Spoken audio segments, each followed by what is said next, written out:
Datuk Seri Anwar Ibrahim memimpin ucapan kalimah syahadah kepada seorang lelaki yang memeluk Islam pada Jumaat. Acara itu dijalankan di Masjid Ar-Rahimiyah, Kelang selepas Perdana Menteri menunaikan solat Jumaat. Lelaki berusia 27 tahun itu dikenali sebagai Muhammad Anwar Kartiban selepas memeluk Islam. Okay, first of all, okay, it is not a point that அவர் வந்து அந்த பையன் வந்து சுக்கரையில வந்து மதம் மாத்துறது வந்து அது அந்த பையனோட விருப்பம். Apa masalah kau? Isu ini saya melihat beyond politik.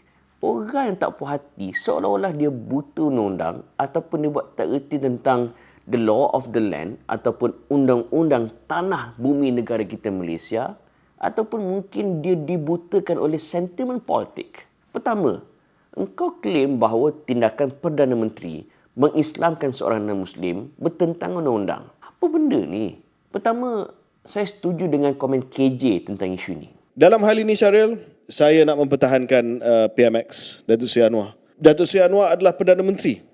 Tetapi menjadi Perdana Menteri, he does not stop being a Muslim. He is the Prime Minister and that does not stop him from being a Muslim. Any Muslim, mana-mana orang Islam, ya, boleh mengislamkan saudara baru, ya, boleh mendengar dan boleh membantu saudara baru itu untuk mengucap dua kalimah syahadah. Saya rujuk kepada Ustaz Zulkifli Al-Bakri, mantan Mufti Wilayah Persekutuan yang juga Menteri Agama Syaril. Saya tanya kepada Ustaz, tadi saya call dia. Saya kata, Ustaz, betul ke siapa-siapa yang Muslim boleh mengislamkan orang yang nak memeluk agama Islam? Dia kata boleh.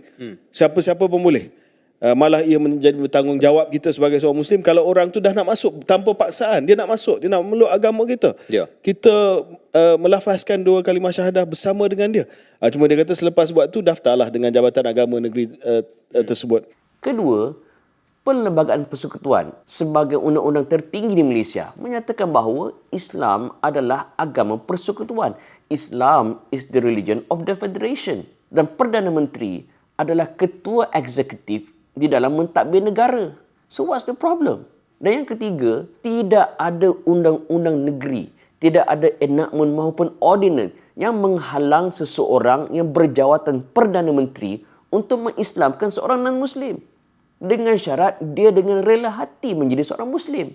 Dan bukan setakat Perdana Menteri, orang biasa pun tak boleh mengislamkan orang lain kalau seseorang non-Muslim itu dipaksa, kalau bukan dengan rela hati. Dan dalam Quran pun Allah Ta'ala menyebut la ikraha fid din, tidak ada paksaan pada seseorang untuk memeluk Islam.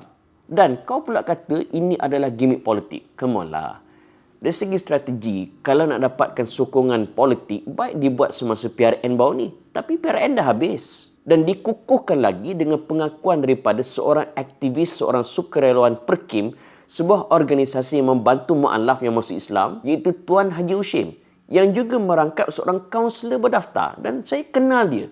Dia mengakui bahawa dialah yang suruh PMX mengislamkan non-Muslim tersebut. Dalam masjid, bila habis solat, Datuk Seri Anwar beritahu pada pegawai dia nak balik dah. Sebab apa? Ada program lagi pukul 3. Tapi saya sebagai pengurusi Perkim Kelang, saya rasa hari ini ada seorang yang hamba Allah yang jadi Perdana Menteri dan Muslim. Saya yang minta Datuk Seri Anwar syahadahkan kepada suara Muhammad Anwar. Dia tak ada cakap banyak. Dia cakap apa? Okey. Saya cakap, Datuk Seri, bagi 2 minit Datuk Seri, tolong syahadahkan hamba Allah ni. Sebab dia nak sangat. Dia nak kalau boleh Datuk Seri yang syahadahkan. Dan kenapa kau trigger sangat kalau dia dengan rela nak masuk Islam? Untuk makluman, Brahmin ni juga seorang mu'alaf. Ayah saya berketurunan India campur Iban. Dan nama keluarga India saya adalah Murti. Tidak ada seorang pun uncle saya, aunty saya, malah mendiang atuk saya yang sakit hati apabila ayah saya masuk Islam. Sebab dia masuk Islam dengan rela hati, bukan dengan paksaan. Yang kau pula trigger sangat kenapa? Kan kau memang sengaja nak menimbulkan masalah perkauman dalam negara kita?